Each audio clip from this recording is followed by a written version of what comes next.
40 বছর বয়স হয়ে গেল। ও যুবকেরা, ও আমার মুরব্বি বাবারা, ও ফুরফুরা শরীফের আমার দাদা পীরের দরবারের মুরিদ মুতাকিদিনেরা, ও মায়েরা বোনেরা মহিলারা, 40 বছর বয়স হয়ে গেল। আল্লাহর ওলি আমার আপনার দাদা পীর রহমাতুল্লাহ আলাইহি হুজুর আমার গভীর রাত্রিরে ঘুমিয়ে ঘুমিয়ে কি দেখতে পেয়ে গেলেন। ও যুবকেরা, একটা উঁচু জায়গাতে যেন দুরিয়া বাদশাহ হাবিবুল্লাহকে জনাবে মুহাম্মদুর রাসূলুল্লাহ সাল্লাল্লাহু আলাইহি ওয়াসাল্লাম আল্লাহ নবী তাশরীফ খানা রেখেছেন। জনে বলুন সুবহান, আর একটু জোরে বলুন সুবহান। আল্লাহ নবী ডাক দিয়ে দিলেন, আল্লাহ নবী ডেকে নিলেন। ও ও আমার সিদ্দিক আকবরের আওলাদ, আমি নবী আমার সামনে এসো বাবা, আমি নবী আমার কাছে এসো বাবা। ও আমার সালে উম্মত, ও আমার সিদ্দিক আকবরের আওলাদ, আল্লাহর ওলি আমার আপনার দাদা পীর তিনি দুরিয়া বাদশাহ আল্লাহ নবীর সামনে গিয়ে দাঁড়িয়ে গেলেন। আল্লাহ নবী মুচকে মুচকে কেসে দাঁড়িয়ে দিলেন। ও ও আমার সিদ্দিক আকবরের আওলাদ, আমি নবী নিজে গাতে করে খেলাতে আবাই খেলাতে আবাই খেলাতে আবাই আমি রাসূলুল্লাহ তোমাকে তোমার বংশীয় সম্মানীয় জামা কারাম আমি নবী তোমাকে নিজে গাতে পরিয়ে দিলাম। জোরে বলুন সুবহান, আর একটু জোরে বলুন সুবহান। আল্লাহু আকবার, আল্লাহু আকবার, জিন্দাবাদ বলুন আলহামদুলিল্লাহ। 40 বছর বয়স, খেলাতে আবাই খেলাতে আবাই বংশীয় সম্মানীয় জামা স্বপ্ন দেখছেন, নবী পাক গায়ে পরিয়ে দিলেন। বলুন আলহামদুলিল্লাহ। 47 বছর বয়সে প্রথম হজে গেলেন, আল্লাহর কাবা শরীফ গেলেন। আল্লাহ পাক কোরআন শরীফে বলেছেন আতিমুল হজ্জা ওয়াল উমরাতা লিল্লাহ, আতিমুল হজ্জা ওয়াল উমরাতা লিল্লাহ। তোমরা আমি আল্লাহ আমার জন্য হজ এবং উমরা করো। আল্লাহর কাবা শরীফ তওয়াফ করে মদিনা শরীফে গেলেন। বলুন আলহামদুলিল্লাহ।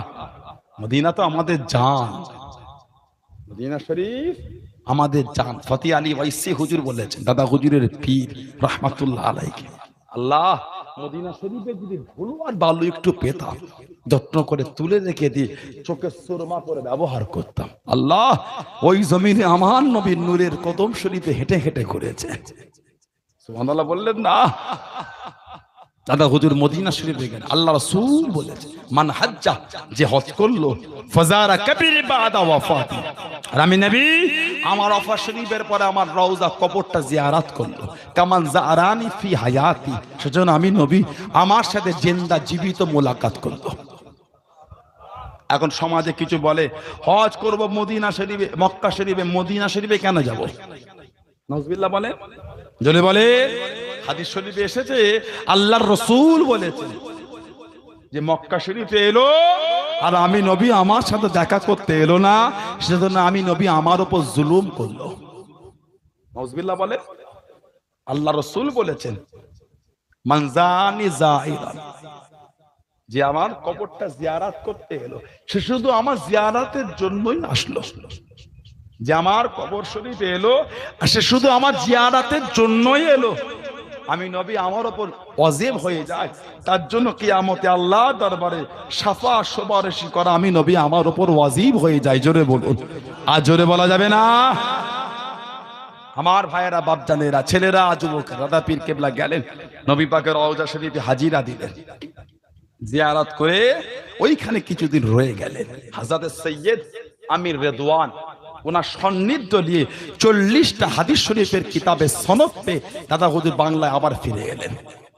কলকাতা আলিয়া মাদ্রাসা 1904 হাদিস শরীফের দর্স প্রথম শুরু হয়েছিল 1904-এ।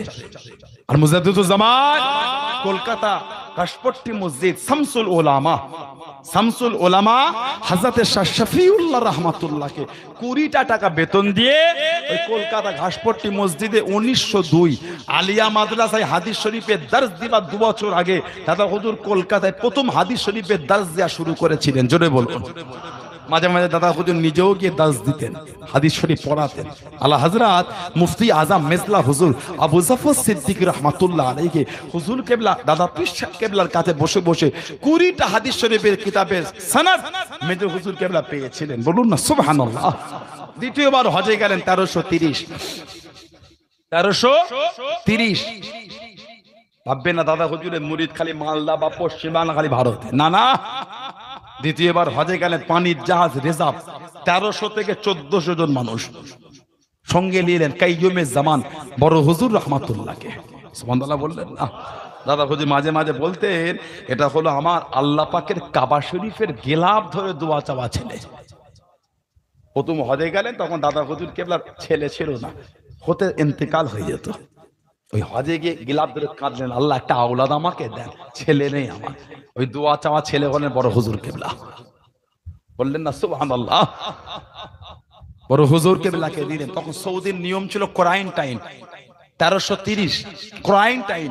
গোটা পৃথিবীর হাজিরা এলে ওই রোদে মরুভূমিতে দাঁড় করিয়ে রাখতো, ঘেমে লেগে যেত, জীবাণু মুক্ত।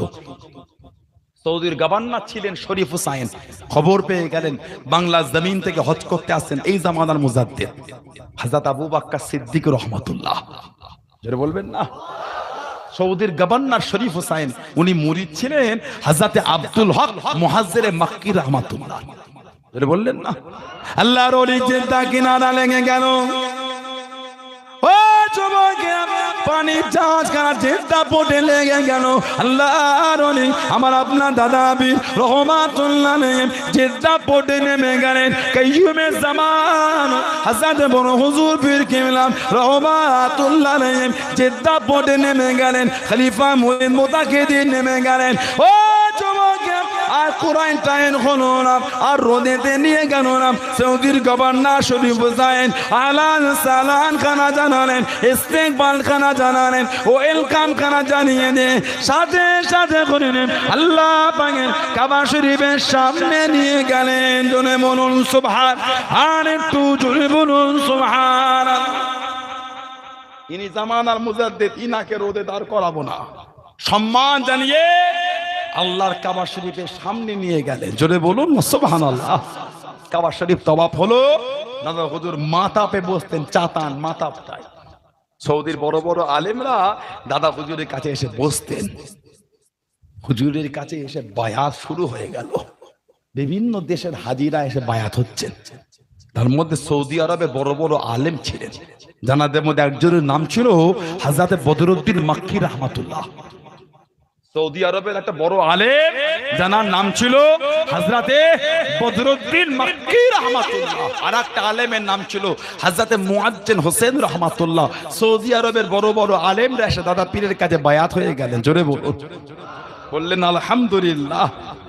খালি ভাবছেন মালদায় মুরিদ, বাংলায় মুরিদ, গোটা পৃথিবীতেই মুরিদ। জোরে বলুন। দাদা হুজুরের কাছে মুরিদ হতে এসেছিলেন সেই উজবেকিস্তান থেকে। কাজাকিস্তান, তুর্কিস্তান, আফগানিস্তান নাম শোনেন না?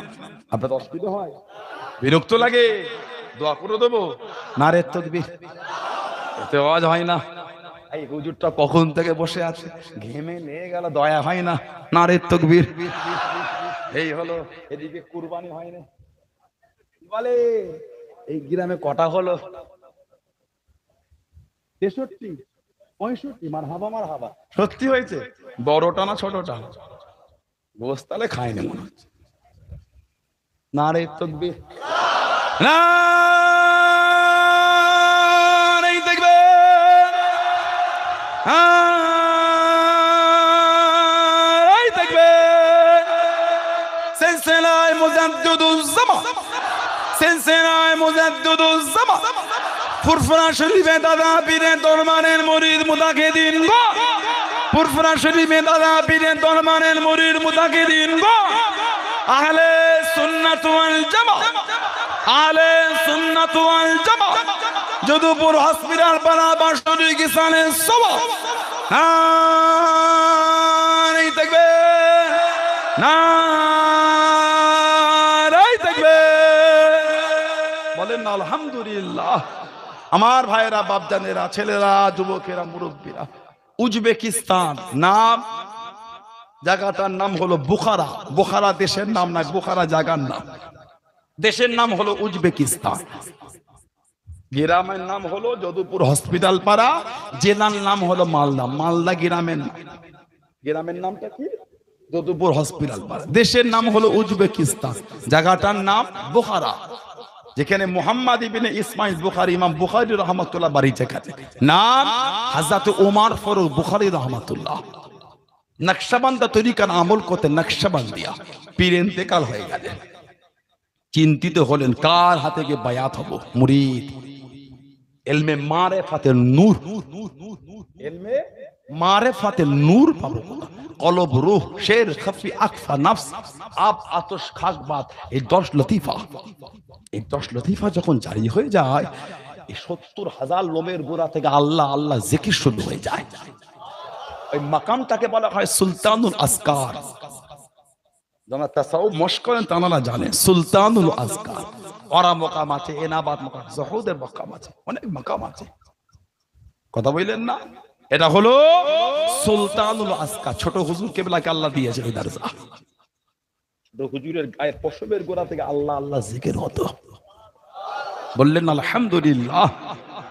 অনেক সময় ওয়াজ করে নামতেন, মুরিদানরা ঘিরে থাকতেন, মুরিদানরা শুনেছে পশমের গোড়া থেকে আল্লাহ আল্লাহ জিকির হচ্ছে।